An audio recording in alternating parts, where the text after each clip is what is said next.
રાજકોટથી જયેશ રાદડિયા સામેના શીત યુદ્ધ મુદ્દે નરેશ પટેલે મોટું નિવેદન આપ્યું છે।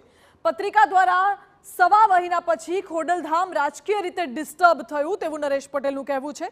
ખોડલધામના 500 કન્વીનર દરેક સાથે ખોડલધામનું નામ જોડવું અયોગ્ય છે। સમાજના લોકોએ સમાજના હિતમાં કામ કરવું જોઈએ તેવું નરેશ પટેલે કહ્યું। વધુમાં ઉમેર્યું કે જો રાજકીય રીતે સક્રિય ન રહીએ તો સામાજિક કામ ન થાય। હું ક્યારેય રાજનીતિમાં નહીં આવું, રાજનીતિમાં છે તેમને ટેકો આપીશ। ઘરની વાત ઘરમાં રહેવી જોઈએ, પરંતુ અમે જ આવું નથી કરી શકતા।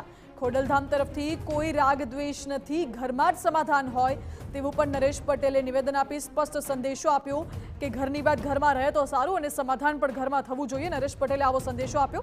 જયેશ રાદડિયા પાટીદાર સમાજના યુવા નેતા છે, અમે તેમની સાથે છે તેવું પણ નરેશ પટેલે કહ્યું। મુખ્ય મુદ્દો તો આ સવા મહિનો જૂનો છે અને પાછું સવા મહિના પછી એક પત્રિકામાં આજે પ્રેસ નોટ બહાર પાડી છે।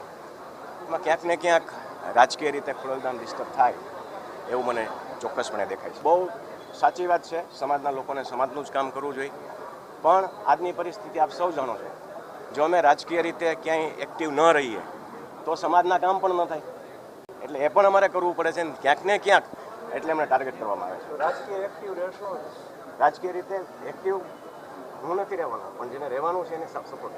અને બીજું મારે તમને ખાસ આજે એ કહેવું છે કે આ દેશના લોહ પુરુષ સરદાર વલ્લભભાઈ પટેલ આખા રાષ્ટ્રને એવું કહી ગયા છે કે ઘરની વાત ઘરમાં રાખજો, પણ આજે અફસોસથી મારે કહેવું પડે છે કે અમે જ આ વાત ઘરમાં નથી રાખી શકતા।